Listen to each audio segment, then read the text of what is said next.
gentlemen, boys and girls, children of all ages, non-binaries, and transgenders, this is the Ultra Heelz Wrestling Podcast, live from Brew Studios here in Garfield, New Jersey. In the middle of a downpour. Step back, there's a hurricane coming through. Shout out to, whoa, I'm slipping. I'm a little off again today. I'm outside and shit. Yeah, it's pouring outside. It is. It's pouring. Super pouring. What up, Gregory Helms? I'm Darth Messiah. I don't always finish stories. When I do, I finish them on your mother's face. Because it's a very convenient place to do it. I heard she likes it. And on the phone, as always, the OG, the triple OG of the Ultra Heelz. Alex the Heel is indisposed at the moment. He's on the move. He's been contacted by certain people of the Vincent Kennedy McMahon security detail, because he's been trying to make sure that coffin stays closed, and they don't like that. Mm-hmm. So he's on the run. Well, we'll potentially hear from him shortly. But on the board, as always, the OG, the triple OG of the Ultra Heelz. Hey, you already know it's your boy, the franchise in the ones and twos, bring you the Ultra Wrestling Heel news. Yes. What is going on? Ah, man. Feels like the Monday after WrestleMania. You know what? I was going to bring that up because last night's Raw was on fire. On point, on fire. 10 out of 10. If you think back to Monday after Raw, we were kind of let down. We were. I guess what happened was WrestleMania was so big this year. Like, every match had such high stakes this year that when it came to Raw, it was just kind of like a breather. And it's like Triple H didn't rely on, the NXT call-ups and the surprise returns. It was just like, hey, we're just going to chill tonight. We're just going to have a couple matches. But the way that he articulated this, how he articulated the weeks, though, was amazing to a slow pace to where we're at now. Yeah. I loved it. Yeah. And yeah, the SummerSlam after, Raw after SummerSlam was amazing, bro. Like, what? We'll get to that later on. But yeah. Holy crap, bro. This was a great weekend. Yes, it was. And you know what else makes my weekend great? Because it always extends to Tuesday, because this thing right here. It can only get better, right? This thing right here that we're about to do. This yes. Really caps off the weekend. And what he's talking about? Cheeks of the week. Cheeks of the week. Cheeks of the week. Cheeks of the week. Yes. Hey. And I don't know about other people. I love me a pale honey. I love me a pale girl. I do too. I like me in any types of flavors. I love me an alt pale chick. I like my vanillas. Just something about it. It gets me. I'm a vanilla guy. Blair Davenport, aka B Priestley. She got it right. She got Yes. She got the curvature. She got the little drumsticks going. She got the little drumsticks. She got little thighs. She got good thighs. Yes. Dipped in honey. Never go wrong. Because little booties matter. Little booties matter. What up, G? We will never hate on the little booties. No, we can't hate on any booty here. But we gonna step it right up to the main event. It's gonna be a quick cheeks of the week, but we got some prime cheeks. Well, we finally have the collaboration between Ash by Elegance and Macy Estrella, formerly known as Lacey Evans. We finally got the photos. We got the goods. They in the tub. Rubber dub dub. What up, G? So this was a collaboration we never thought we wanted. No. But I'm glad we have it. Yes, we do. Just like, It's like a Deadpool Wolverine collaboration. Like we never thought we want this, but it was pretty good. We got it. It's pretty good. Just like when Lacey and Mandy did it a couple months earlier this year. Exactly. We know. Didn't know we wanted it, but we got it. Didn't know we wanted it. Now we need the three-peat. We need the threesome. We have to. We need the threesome. It will only complete the Holy Trinity, right? So yes. Yes, I need to contact Meltzer as Covington. I need to contact Meltzer and get some suggestions on the proper type of lubrication to enjoy this properly. I'm sure he will give you a proper. I don't know. I don't want his because I don't want anything that he's touched. No. I just want advice on the proper lubrication. I'm not even indicating that you're gonna take his. That would be gross. I just need advice on proper lubrication. Where did we go? Yes, we've gone on the cliff very fast. We're 6 minutes into the show. We're already off the It's cliff. supposed to be fast cheeks, right? Let's go.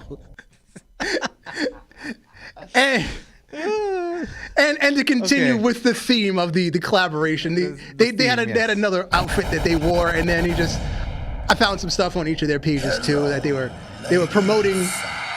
A two-parter, if you will. Yes, two-parter. Yes, yes. Lacey and Ashley, her real name, Ashley Asabara, I believe is her last name. Asabara. Okay. I can't. It's spelled weird. I'll roll with it. Whatever her last name Ashley is. has an ass.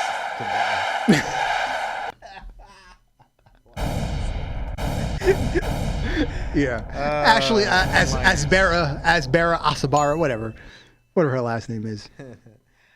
I'll be here all week, ladies and gentlemen. Yes. But it does not involve a road rager. Yeah. Don't worry. He won't come around. If you're looking for Ultra Fantasy booking, it will return in 2 weeks. 2 weeks. Yeah. Returns in 2 weeks. We're taking our season break. We return with season 4 in 2 weeks. That's very We will draft for season 4 in 2 weeks. But SmackDown before we get to SummerSlam, the false Tribal Cheif. Let's recap. The false Tribal Cheif helped his boys win the tag titles. And again, as we spoke, Tonga Loa has been removed from the ring for some interesting reason. You mean the you're gonna laugh at this. You mean the ex Cholo for Camacho? Yeah. Yeah. I still can't believe that's a history of his. But You know what's funny? When God got signed to WWE, I had completely forgotten he was Camacho, and Alex told me. I was like, "Are you?" I was like, "Nah, that can't be him." He was a Cholo, bro. And then he sent me like all the videos of Camacho. I was like, "Damn, that was him." Tonga Loa, bro. I was like, "Damn." He wasn't Mexican after all. He's that true Polynesian blood. That was like Inception. I was like, I couldn't fathom the fact that was him when Alex sent me all those videos. That's crazy that you could pull off a Polynesian being a Mexican. Yeah. That is the Vince. Like, Yeah. what? It's probably one of the craziest ideas that actually pulled off. Like, what? Yeah. Well, it didn't pull off. His career didn't really go that far when he was Camacho, but yeah. Yeah. But yeah, Still. the Jacob Fatu got substituted in because I don't. It's so ironic too. Jacob got substituted in to be in the tag match, and he's now the tag champion with Tama Tonga.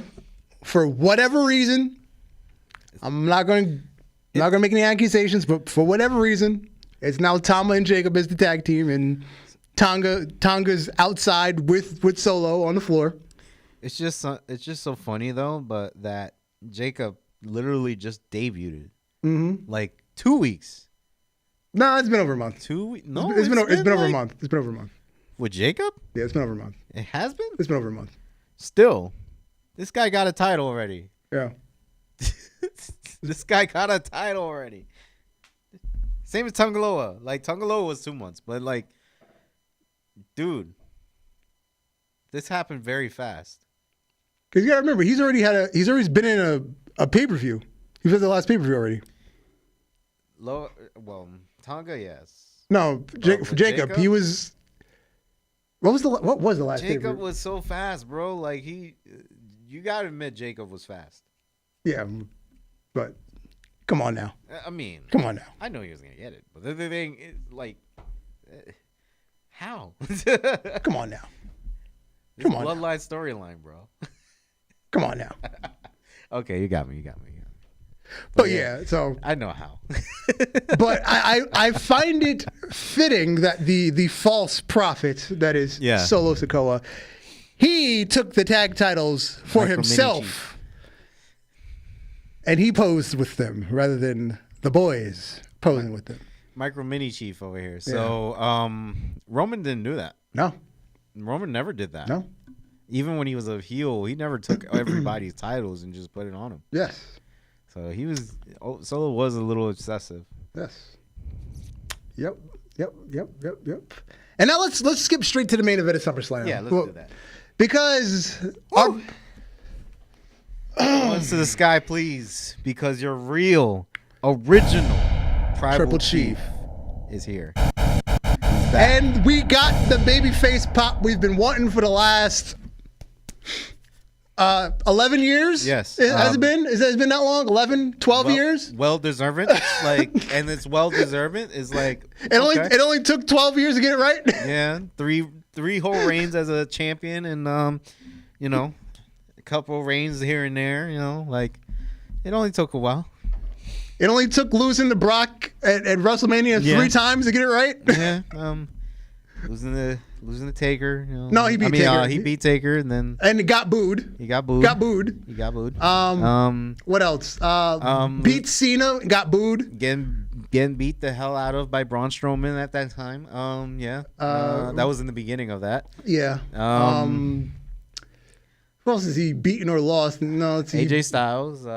He beaten AJ Styles. He only went through like the best of the best. Yeah, he's beating Randy Orton, got booed, got beaten. This is perfect right now. Beat Triple H and got booed. Yeah. This is perfect. How do you get booed beating Triple H of all people? One left. Wiseman. There is no one left. There's no one left Except Cody except Cody for match 3. So, but first, before we go too far, yes. the dive, Solo's dive on Cody. Let's talk about that. You mean this Jacob's dive on Cody? Yes. I'm sorry. Yeah, Jacob's dive on Cody. Oof. He obviously banged his knee/shin on the table. That's obvious. He didn't get up. He just he sold Pretty well, actually. Was it a work or was it real? He's been seen in public with a walking boot on. Is it real? Is it a work? I've seen websites say it's a legitimate injury. I've seen 2 websites say it was planned. That was the reason to take him out for Roman to show up. But I was like, that doesn't make sense for Roman to come out and not be opposed by anybody. Did you see the press after I guess we'll call it the scrum too. After with Triple H, he said about Jacob, it could be it looks like he got a little bit of a bump or a bit of a But that's the best part about Triple H. He can work and shoot at the same time when he's at those things. But it could just be a work though, as he's saying it. That's the thing. Again, Triple H can work and shoot at the same time when he's doing those things, and you'll never know. He can. He's really done it before. That. He's worked and shoot at the same time, and you don't know until when shit actually happens. Well, we can only know for certain if the titles. I mean, how long do you need? How long is the window for you to vacate the title? There is no rule anymore. It's just they figure it out as they go. It used to be you have to defend your title every 30 days, and when we started having part-time champions, that rule just went out the window. So we would know if he actually not wrestle for 30 days or not wrestle for more than 30 days, bro. Correct. He would just come out. But how is he gonna? What is it gonna just be Solo and Tonga? Here's the thing: if they suddenly freebird the titles, and Tonga and Tama are suddenly defending the titles, I mean, well, Tonga should be out from whatever he was out for, right? I mean, should be in for whatever he's out for, right? Like he should be healed up. Again, why was he suddenly taken out of the picture? Because the eye injuries to me is kind of bogus. Yeah, that one was bogus, but the one with Jacob looked real. But yeah, shit, like we can't tell. But yes, our tribal chief, our head of the table has returned. Our OTC, I love that shirt. OTC. He came to the ring. He Superman punched Solo. He speared Solo. He stared at Cody, and he left. So the stare at Cody. What are you thinking about? He says, "It's I didn't do this for you, but obviously I'm helping you. You know what I want. I'll see you later." Mm-hmm. Exactly what I was thinking. We're definitely gonna get a Cody Roman 3. But along the way, don't fuck up. Because I need you. He's saying get healthy or be healthy or stay healthy because we're going to have a fight. It's the enemy of my enemy is my friend. So, and that's what's happening right now. The enemy of my enemy is my friend. That's going to be the fight. So I like this ass backwards Marvel phase that we're going through right now. I feel like we went through Infinity War and Endgame, and then now we're going back to Civil War. I had this thought today that if we get to Survivor Series and we're doing this bloodline versus bloodline thing, and we get the current false bloodline, nobody's gonna jump. We get The Rock on Solo's team, or if he doesn't show up, they bring in Hikuleo. And for Roman, obviously he gets the Usos. Signed too. Huh? Hikuleo just got signed. He's been signed. Too. Yeah. So if we don't get The Rock, he brings in Hikuleo, right? On Roman's side, obviously the Usos reunite. He calls in Sammy. The honorary Uso. We're good. I don't think by that time that either Zilla or Lance come to the main roster or get signed, because I think their inexperience for TV will transition that fast. He asked Cody, or just surprise fifth member, and it's Cody. Because again, the enemy of my enemy is my friend. So for the night, Cody and Roman have to coexist to take down the false bloodline. Hey, one way or another, these two were going to team up one day.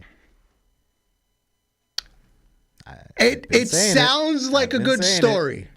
I've been saying it. They're going to team up one day. For the night. And obviously, Sammy and Cody have a good relationship. Jey Uso and Cody have a good relationship. Everybody that was in that battlefield from last year, or this late last year, let's say, is in here. And as you're getting closer to that point, and they don't have a fifth man, you can have Sammy and Jay have a conversation without ever saying Cody, and then they go to Roman, and they say, you have to do it, right? Say something like that. And Roman's going to have that same face where he looked at Cody all right. It looked like he's doing right, but he don't like it. And then when it comes that time, they only have 4 people in the cage. And adrenaline. Yeah, so they only have 4 people in the cage. And then they don't have the advantage in the War Games match. So the cages are empty. It's time for the final person. And then, as you say, Cody's music hits. He comes out. Adrenaline.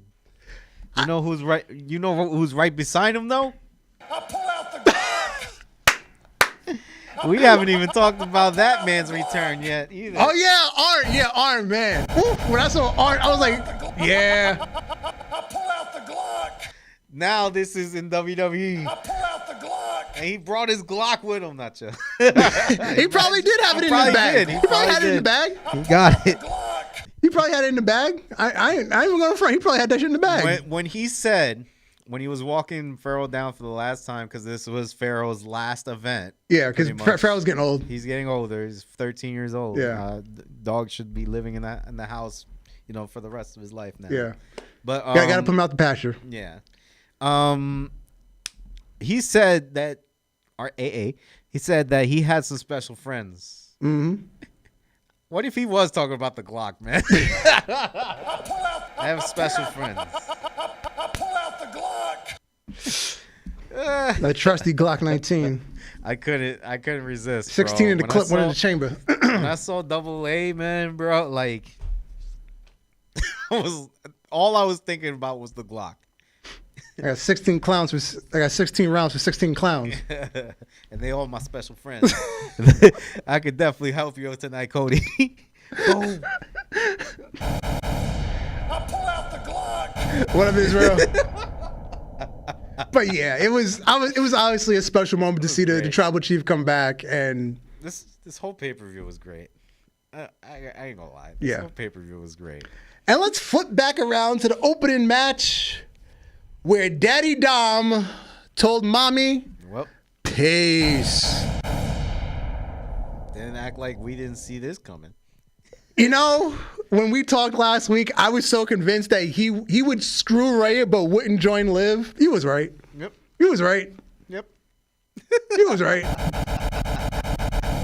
I was like, I can't see him joining Liv. I swear, I need to fucking join DraftKings or some shit, bro. I would be a millionaire.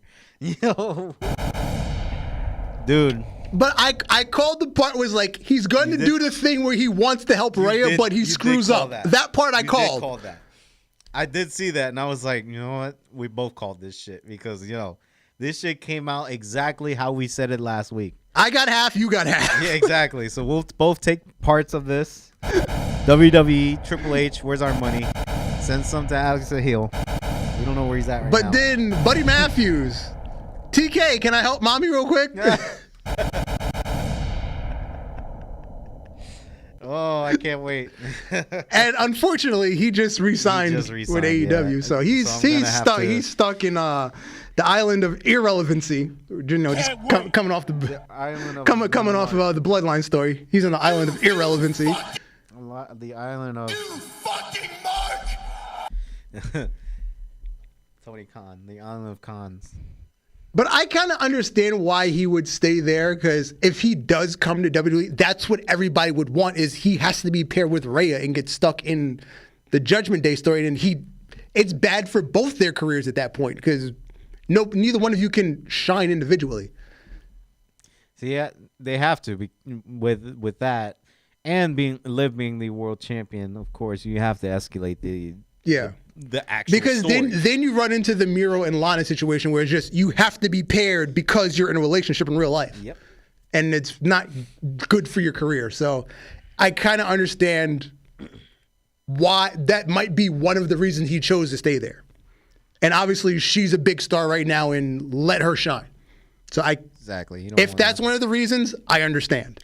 And plus, he might get overshined too by her. Yeah, obviously she is the bigger star. Let's be real. She is the bigger star. She's definitely the bigger star.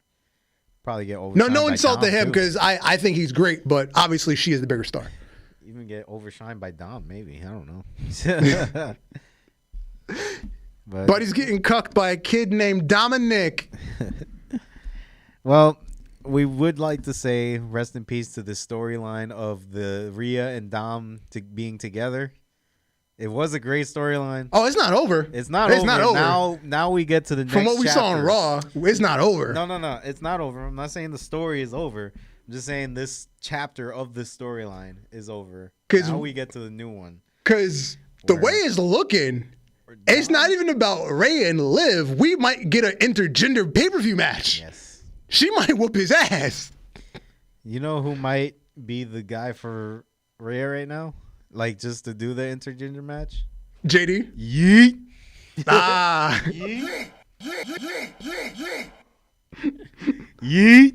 I'm surprised he ain't say nothing this week. Like, I know he was encouraging Sami Zayn, but Yeah. dude, she just broke up. Storyline. Yeah. Just broke up. Why don't you way over there? Facts. Yo, word. Facts. Man, but I can't wait for that. And Yeet the on thing mommy action. the thing where she allegedly took her shoulder was out the socket and then she banged it on the table to That get it was back in. stupid. Hold on, nope. I'm sorry. Nope. Hold on. All right, I'm gonna let you talk. Hold on. Go ahead. Let me talk Batman. This is my thing. I got you. Buddy did that last year at AEW. That's where she got it from. She got it from him. She posted it on her Twitter. Now, did she actually? No, it wasn't real. Yeah, exactly. But again, So- he did the same thing because he got injured by. Great reference. They were in a feud with who? They were in a feud with the Elite. That's when the House of Black was in a feud with the Elite, I believe. And yeah, they like knocked his shoulder out the socket like the week before or whatever. And then the next match, they did it again during the match. So he like went out the ring and he did it on like the ring post and he popped it back in. So she did the same shit. Why is Buddy so injury prone? Like in the storyline. I don't know, but whatever. So that's where she got it from. I get where she got it from. So- I just still think it's stupid. That's my opinion, though, guys. That's just my opinion. But because obviously she just had a shoulder injury, so you No, work I on the understand. shoulder. I understand. It was So- a work. Yeah. The next two matches for the Intercontinental and the United States Championships, Braun Breaker and LA Knight. These were like dead obvious wins. They were, but 'Cause, still need to celebrate. Sammy sold like a motherfucker for Braun Breaker. Oh, yeah, he did. Because that's what he does. He sells like a motherfucker. It looked like a really good match. Yeah. And as I was saying, LA Knight has to win. He's lost too many big matches. He had to win this one. This was the biggest win that he had to get. And it doesn't hurt Logan Paul to lose because he's part-time. He's a celebrity. He's got a big-ass mouth. He's going to keep his heat regardless.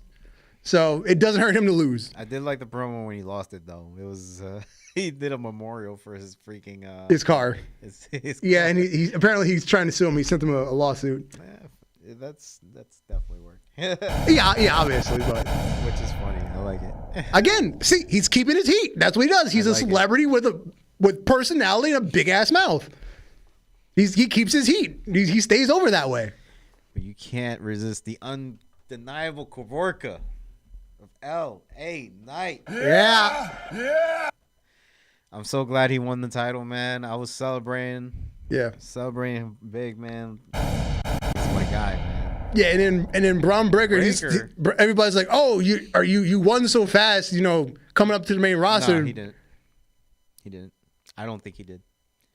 But he's like, "Yeah, I don't think." He's like, "I don't think I did. It was I've been training for this my whole life. What do you mean?" Dude gets called up from NXT last year? Late this year? Technically, it was Early his this year, technically his sorry. official call was this year. He was making sporadic Early appearances this year. Yeah. But he has been working his ass off. He had a couple jobber matches. Then he had good matches. Then he went through the system. He went through the flow of the system. Yeah. So I don't think he got it that fast. I think he got it at the right place, right time. Yeah.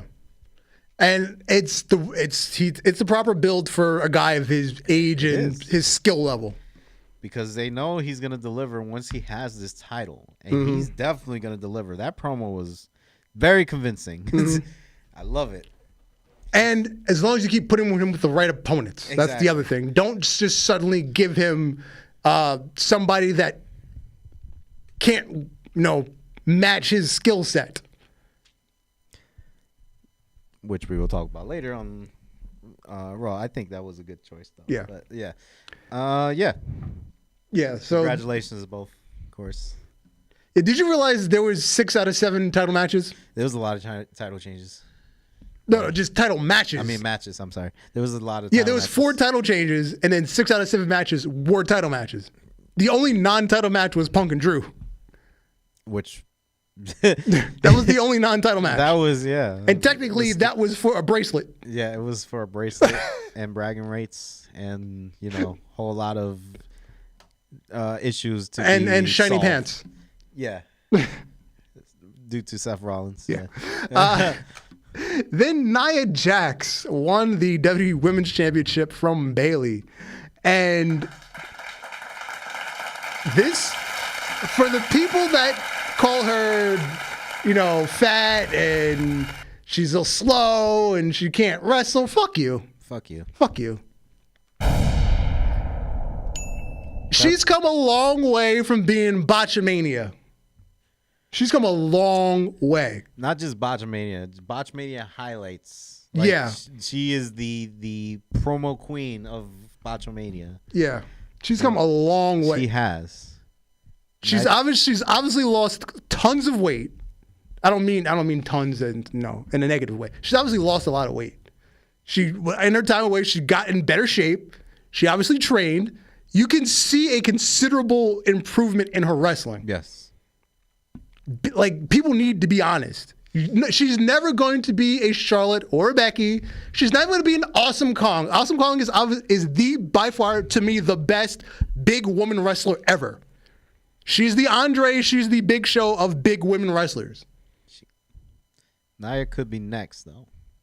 Yes. She's not that. She's not that yet. That she could be next. But to me, Awesome Kong is the best big woman wrestler ever. Awesome Kong. That's just my opinion. She's in a category by herself. And you're right too. Like, people like to look at people from their past perspectives, like their past achievements or past failures. Nia just came up from all of that shit, as we talk about. So when she got that reputation of hurting everybody, when she hurt Becky, she hurt Alexa, she hurt. I forgot. There was just so many people that she hurt. I think she hurt Lana. Becky. Yeah, she heard Bailey. She heard Mickey, I think it was Mickey James. There was like 5 or 6 people that she hurt, and obviously got a reputation. Too. Was it Charlotte? Yeah, she punched her in the mouth. No. That was Becky. No. The match with Charlotte. Charlotte said that was good fun. Charlotte said that there was nothing wrong with that. That was good fun. Charlotte vouched for that. Okay. Charlotte vouched for that. That was nothing. That was nothing wrong with that. That was good fun. Because Charlotte vouched for that. Okay, so we'll take Charlotte off that list. Yeah. But you have to be honest. Yeah. Look at this with fresh eyes, like you've never seen her before. Mm-hmm. There's nothing wrong with the way she wrestles. You just don't like big girls. That's all it is.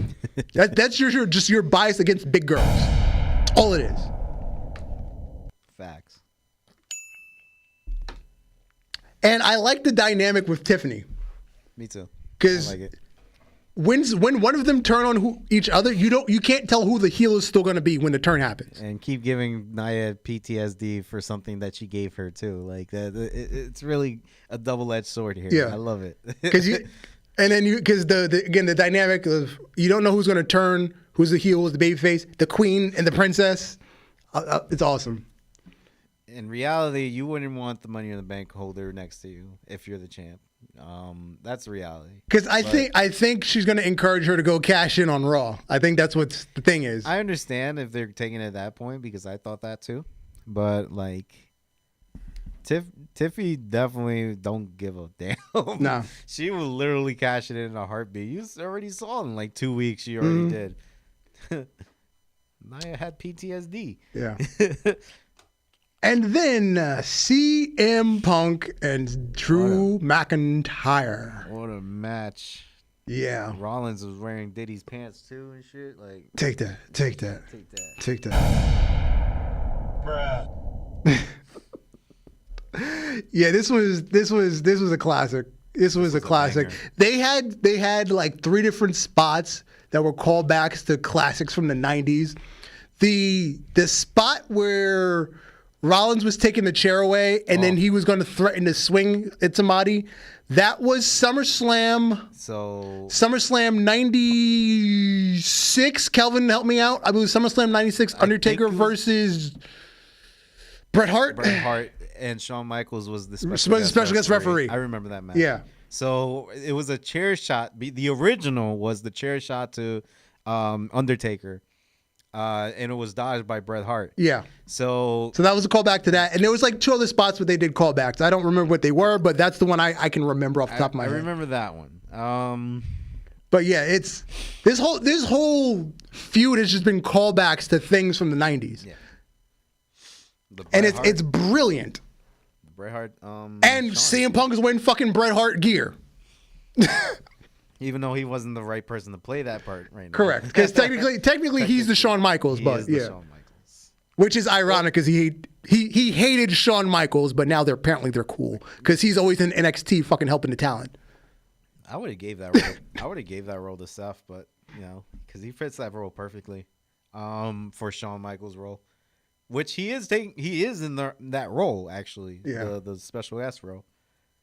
So but the finish to the match where CM Punk decides to give Seth Rollins the GTS because after CM Punk had tried to, he took the bracelet off of Drew when he had Drew down, and when Drew was suddenly trying to get up, he dropped the bracelet, and as any good referee, Seth Rollins picked the bracelet up so they don't slip on it. He put it on his wrist. And then Punk noticed Seth had it on his wrist. So then he started to pick a fight with Seth, and that's why he gave him the GTS, which CM Punk criticized Drew at WrestleMania for losing focus, and that's why he got cashed in on by Damian. So we've come full circle. Storytelling, people. That's how you Storytelling. do it. He lost focus, so he lost the big one. Yes, 97. Thank you, Calvin. 97. A lot of full circles this pay-per-view had. Oh yeah. A lot of full circles. Oh yeah. We'll get to that. We'll get to that at the end. We'll get to the end. But after the match went off the air, because we didn't see this live, but one of the fans caught it. Punk went over to the railing, and he had a nice conversation with Stephanie McMahon, and they hugged. I can only imagine what happened in that conversation. Would you ever have thought 2024 you would see CM Punk hugging? First of all, last year when he returns and him and Triple H just hanging out backstage, that's mine. But now him and Stephanie hugging publicly. That's crazy, right? Like, what the fuck? From 13 years ago, bro. These motherfuckers hated each other. Like, now they loved each other. It's like Nas and Jay-Z, like, after they squashed their beef. Fucking, again, I can't remember what the last pay-per-view was. This shit just bleeds all together now. It was Money in the Bank. Money in the Bank. Him and Cena. When him and Cena were hanging out talking. She's crazy. Like, you never see these people. But again, I guess time, everybody grows up, you get wiser, and things change. I mean, that's what he said. That's what he said when he came back in his promo. Everybody grows up, times change. You get, everybody, times change, you get wiser. So I understand it, but it's at the same time, like, as a fan, when you're thinking inside kayfabe, and it's like, it's hard to conceptualize, but then when you think as a rational human being, you get it. But at the same time, it's a wonderful thing. Yeah. It's a beautiful thing. Yeah. Just to see, people are actually, getting along now. It's awesome. I love seeing that. We only had to get rid of Vince McMahon to do it, but yeah, exactly. They only had to get rid of Vince. Good thing he was shitting on people's heads. And our semi-main event, Gunther, the Ring General. So another title change. And another full circle. Talk about it, Dar. What happened last year? Last year at SummerSlam, when we introduced the World Heavyweight Championship, it was Seth Rollins versus Finn Balor, which was also the first Universal Championship match. And Finn Balor lost that match due to an accidental occurrence from Damian Priest. And Finn Balor felt some type of way and cost Damian Priest this match against Gunther. This was like a whole year. A whole year. About this. And, well, if we go back to the last couple months, and while Ray has been out, Priest has been barking orders at Judgment Day. And, Finn's, he's been cool and calm. He's been saying, like, whatever you say, boss. He's been saying things like that, and just kind of hanging back, kind of side-eyeing shit. Remember a couple weeks ago when Priest set up Dom to get caught by Rhea? He was just kind of, It's like, all right, I see what I see you. Mm-hmm. So yeah, so first when Priest hit the choke slam on Gunther, he took Gunther's foot and put it on the ropes, and he turned around, and then Priest got up and he watched the replay on the big screen, and he turned around and looked at Finn. He was like, "What the fuck did you do?" And then, as you see, he's choking him outside through the ropes when he had a chance to get near him, and then that's when Gunther just reached over and choked him out. Choked him out again, but this time he's fully out. Out. Yeah, that's crazy. Full circle again. So in theory, Finn didn't really help Gunther. He just distracted Damian enough to lose. He screwed Damian Priest. Yeah. He didn't help Gunther. He just screwed Damian Priest. Yeah, he distracted Damian enough to lose the bout. If this doesn't scream out WrestleMania match, Right. I don't know what will, bro. No, Bad Blood. Bad Blood. Oh, Bad Blood. You know Demon's what? coming You're out. Right. Demon's coming out. You're right. Because you have another pay-per-view here at the end of August to go head-to-head with All In. I forgot which. Bash of Berlin. The Metro Boomin Bad Blood too. Yeah. I can't wait. So they're probably gonna have a match at Bash of Berlin, and then I don't think there's a September pay-per-view. You think that's a rematch though, like with Damian? Yeah, so they're gonna have a match at Bash in Berlin. Then you have the rematch at Bad Blood. Demon comes out. Let's be real. Yeah, I know. Let's be real. Demon's definitely coming out. We need a Demon Finn for a while now, though. So if you hit the next slide, Yes, I forgot what website I took this from, but here we go. Another. The couple full circle stories. So 2020, Roman Reigns returned at SummerSlam, and that's when we got the rise of the head of the table, and now he's our hero. All right, our hero, Tribal Cheif. Yes. And as we just spoke about the story between Finn and Damian for the last year. Man, one that's 4 years. Storytelling. And the other, and the other was just a year of storytelling. Yeah. Both great. And again, CM Punk and Drew, the storytelling of that. Yeah. The focus, losing focus, how Drew lost focus at WrestleMania, hugging his wife, celebrating, and that's how he got cashed in on. And CM Punk lost focus because Seth Rollins was just doing his job as the referee, picking up the bracelet. But he was so focused, his hate for Seth Rollins, and the fact that he was holding the bracelet, he lost focus. And now he lost. Storytelling. It's crazy what you can do with a whole bracelet. Yep. Something that's meaningless. Meaningless. But make it meaningful for a whole story. That's crazy. Yep. Shane McMahon's son, his oldest son, Declan, who plays for the Indiana Hoosiers, he plays football. He says, and I quote, Impact and AEW, I don't watch that crap.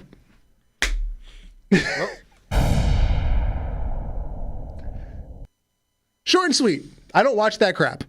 So is that why, I don't know if you have this here. Is that why Shane McMahon went to Tony Khan this week? Oh, that was last week. Or last week? Oh yeah, that was Yeah, that was 2 weeks. Well, technically it was 2 weeks ago, and we talked about it last week. Just to brag to Tony Khan's face. Is that why Tony Khan has that face? I don't know. I don't know. Cause it looked like he got dissed, and he just don't want to look like he's ashamed. Well, this came out after the fact, so I find it ironic that right now WWE is, working with TNA, and your dad just randomly appeared with Tony Khan in a quote-unquote secret meeting that Sasha Banks just happened to have been there to secretly take a picture and then leak it. So, I don't know. But yeah, Declan's he's just out there. He's just out there talking shit. Yeah, I guess so. Sick the football, kid. Yeah. And speaking of Sasha, she's getting divorced. So, good riddance. About a month ago, before the last, I think it was going into Double or Nothing. We talked about she did an interview with Hot 97. She was mad about gear that her husband, because her husband works for WWE, he's one of the seamstresses. He made gear for her at like SummerSlam in like 2016 or something, and she was pissed. It was the wrong color, and she just went off the deep end about the gear, and she basically trashed him. Karen mode. Yeah. So I find it funny that she just recently did this interview and was like, oh yeah, we're getting divorced. So I find it funny that she did that interview and now it comes out that they're getting divorced. So it makes sense that she did that. But you know what? City Boy's up because now he's getting paid by WWE and AEW because that alimony gonna be sweet. City Boy's up. Good riddance for him. Good for him. Stepping up. City boys stay winning. She from the street. She for the streets. Yeah. Although she ain't Snoop Dogg cousin. What's she talking about? Although they got married in 2016, so she was already on the main roster. So there's a slight possibility that there is a prenup. Slight possibility. From Sasha? Yeah, slight. Sasha was she smart enough to get a prenup? I don't know. I hope she wasn't, because if not, we're gonna see that. If not, being that it's publicly known she's the highest paid female wrestler in the business. Exactly. It's not that crazy number that everybody was talking about on the internet, but still, that alimony gonna be sweet. Oh, you got that pay, all right. So he's getting paid by Tony Khan and he's getting paid by TKO. That's sweet. City money. Boys up. City Boys up. Proud of him, man. Give that man a round of applause. Yes. Give that man everything. He played his position. He played his position. Play this part. Don't let no hoes run you down, bro. Don't care if she wrestles. She wrestles bad, by the way. As of late. As of late. Ever. As of late. No. As of late. I used to be a Sasha Banks fan. I'm gonna say as of late. Never. Never. She was horrible. She was bad. She lands with the. She lands.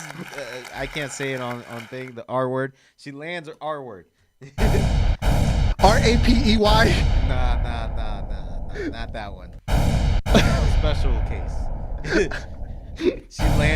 She lands every time she goes on the top rope. She lands very, very stupid. So one more thing about Sasha. So this past week on Dynamite, her new bodyguard Camille, formerly of NWA, had her first match in AEW. Two things. If you're going to have the big bodyguard, Camille's about 5'11". I believe Sasha's about 5'2", 5'3". If we're going to have this big bodyguard, don't wear 7-inch heels. She doesn't look big anymore. Just a thought. Just a thought. Sasha with her demands. Because you're now the same height if you're going to wear 6-7-inch heels. Don't wear the 7-inch heels.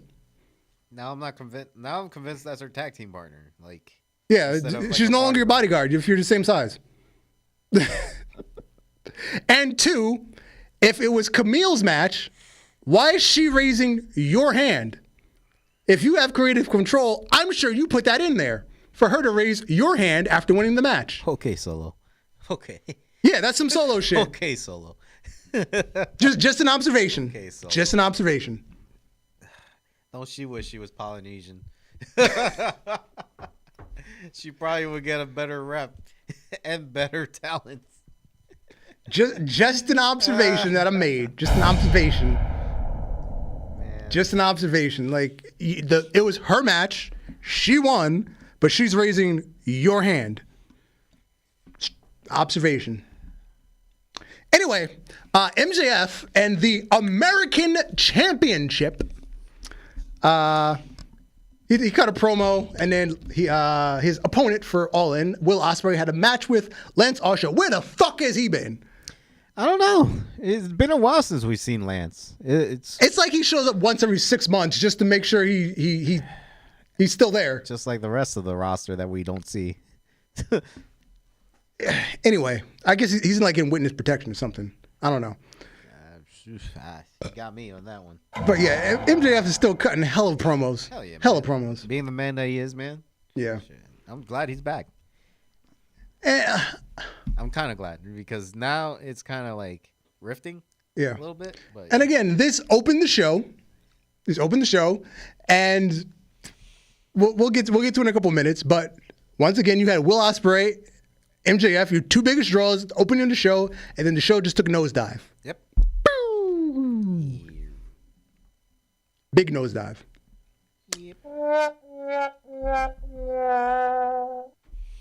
But yeah, these two are cooking. Absolutely cooking. I'm liking the feud though. Like, yeah, the feud is good. They just gotta cook with propane next time, man. Like for real. The other thing that I enjoyed on this week's show, Toni Storm just being completely lunatic now after being betrayed by Mariah May, because she's no longer in black and white. She's color now. And them eyebrows. Them eyebrows is wild. They are wild. You know what this reminds me of? Remember Impact Chelsea Green? Yeah. That reminds me of that. Yeah, and then she's actually doing this better. Yeah, honestly. And then Mariah had her own interview, and she was just cool and calm, and she had her feet kicked up on the chair, and think she the shit now. You know, like yeah. As a heel supposed to be. You know. Yeah. Yeah, and Kelvin, is Britt Baker like allegedly suspended all of a sudden or something? I heard she got suspended. Which doesn't make any fucking sense, but yeah. Like a day after the promo that she had with Sasha. Yeah. I don't know what she got suspended for, but yeah, it looks like it's a big one. Which is weird because like she's supposed to be like. She just came back. No, it's not that she just came back because she's like the in crowd. I'm surprised she got suspended.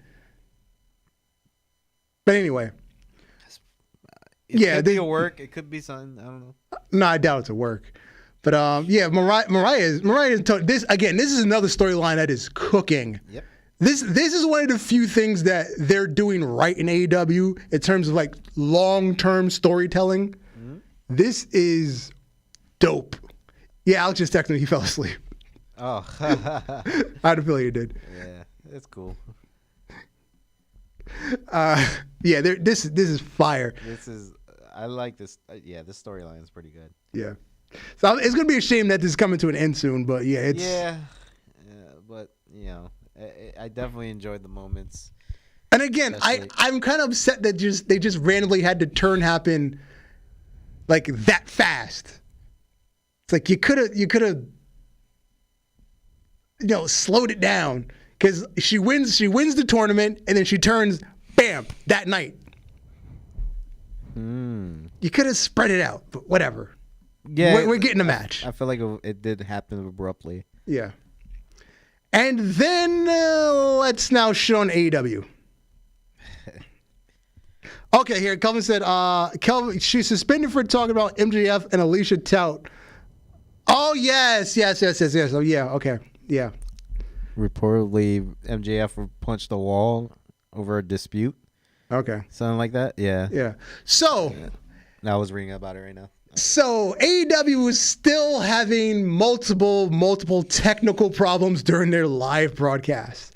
First, during the promo for your main event of All In, between Swerve and Danielson, there was no audio for like half the fucking promo. Oh, great. I always like a silent film. Especially in the 50s. Because I was watching it live. Apparently during the YouTube clip there's audio because obviously it recorded live, like on the mixer it recorded, but in live and in the building there was no fucking audio. Well, that's great. Yeah, there was no fucking audio. That's awesome. For a good there's like good 2 minutes out of like the 7 minutes there was no audio. Way to captivate your main event with a with a silent promo. And then the main event between Darby and Hangman, the arena went dark. Their lighting rig failed. It wasn't the house lights. It wasn't the network cutting out the feed. Their lighting rig, the one that they hang in the arena, went out for like 45 seconds. That's crazy. Yeah, so you had 2 technical failures on your behalf, twice. Now, okay, I'm gonna admit, the lighting could happen to anyone. The lighting could happen to anyone, but the audio, that's when you fail, because that's when people, that's a human error there. Lighting could be any error, like it could have been raining outside or some shit, or it could have been, I don't know. Shit happens. I don't know.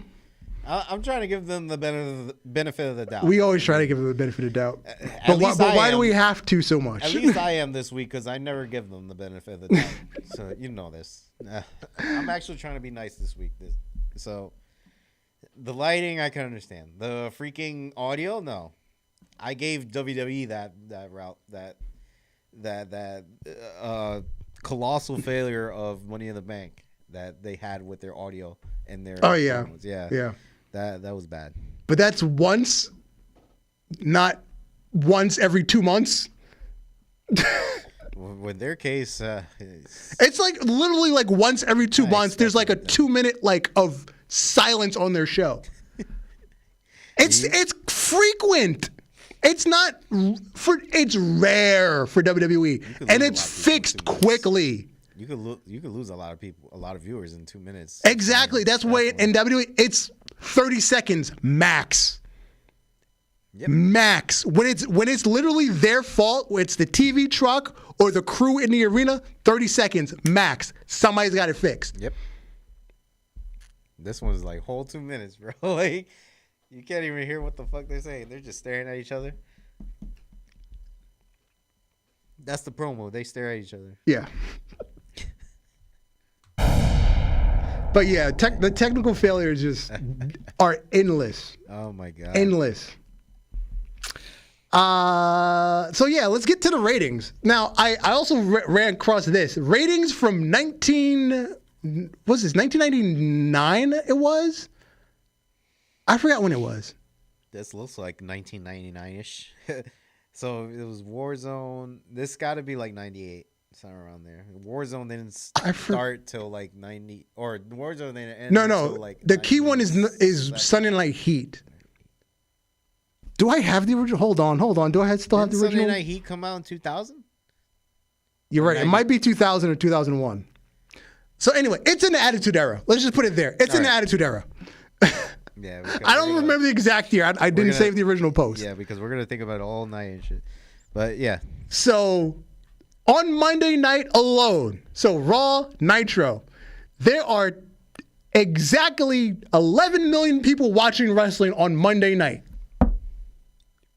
Because remember, there's an hour of overlap. Because one started at 8, one started at 9. There's an hour of overlap.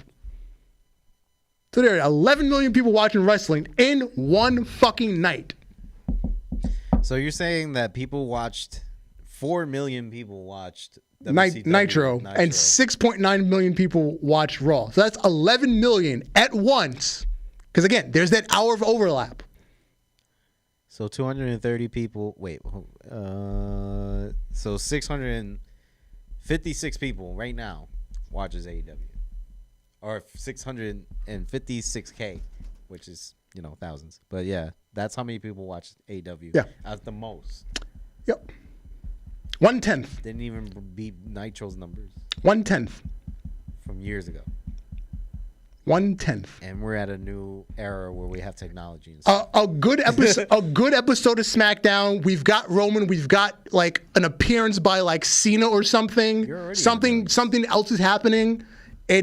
We're heading into a major pay-per-view. It's 3.5. That's a good episode of SmackDown right now. A good episode of Raw is 3 flat.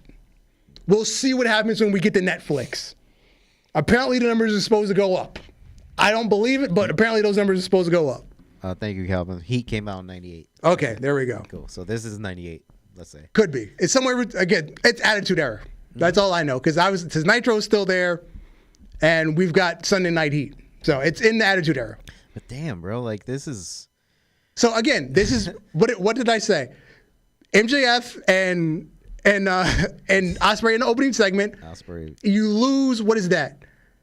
Like 60,000 from the first to the second quarter. You get a bump at the 9 o'clock hour, which you're supposed to do because people had to switch into channel. Oh, I forgot AEW's on. Let me go see what they're doing in AEW. So you get a bump at the 9 o'clock hour, and then just lose the viewers again through the end of the show. And then you get a bump again at the 10 o'clock hour because people want to see Modern Family, which comes on afterwards, but they're stuck watching AEW for 7 more minutes. It's a good show. It's a good show. I mean, I would watch it better than AEW, honestly. Yeah. It's a funny show. Yeah. But yeah, look, you 590 by the end of the show. That's what's watching AEW. At the official end of the show at 10 o'clock, 590. 590. It's very low, honestly. It's very low that's what Rampage used to do when Rampage was at its highest, at its peak. These are Rampage numbers? That's when Rampage was at its peak. It was doing 590. It's worse. Now Rampage is doing about 240 to 300. Yeah. That's what Rampage is doing now. I'm surprised it's still up. I'm surprised it didn't get canned. Anyway, let's go outside the ropes before we go home. Of course.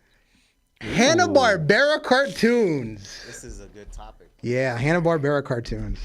All right. Yeah, me and Kelvin were talking, and I got inspired. I chose this one. This is a tough one. I got inspired. Because I love all these. This is a tough one. There's one here I just don't care about, and that's Scooby-Doo. I don't know why. Scooby-Doo just never... I never gave a damn about Scooby-Doo. I would have been like Jetsons. I never gave a damn about Scooby-Doo. I would have been like Jetsons or Flintstones. Okay, you didn't get the other three. Scooby-Doo? Never cared about it. You care about Scooby-Doo? Never. I think you're the first person I ever heard that you never care about Scooby-Doo. Never. Unless somebody in the chat would say something, but never, dude. Like, so to this day. So what interests you more first in this list? My number one is Jetsons, okay. and that's a hard choice between that and the Flintstones. Kind of a hard choice, yes. It's like that. Like Jetsons. Like ask me tomorrow, and I might say Flintstones. I can understand. I can understand. Ask me tomorrow, I might say Flintstones. I might go with Tom and Jerry. Tom and Jerry hits different, bro. Like this is how you knew violence before violence was even a thing. Like in your childhood, mm-hmm. Not in everybody's childhood because everybody could be 100 and stuff. Yeah. But when I grew up, violence was like funny. Yeah. And this show personified that. Like literally showing me like violence could be fun or something like that. But I don't know. I like Tom and Jerry, but the dynamic between Sylvester and Tweety was better for me. I like their dynamic better. Okay. I like their dynamic better. Don't get me. I like Tom and Jerry, but Sylvester and Tweety dynamic was better for me. I always thought Tom and Jerry's dynamic was great. Plus, you add in the dog too. Like afterwards, you know, Spike. He's a big brawling motherfucker. So it was always good to have somebody that Tom like. You know, it fears to be in there. So it'd be like a trifecta thing. I get you. Yeah, that's why I always liked it. Number 2 would be fucking Scooby. I don't know. It would be Scooby for me because like the mysteries they be going on is fucking ridiculous, bro.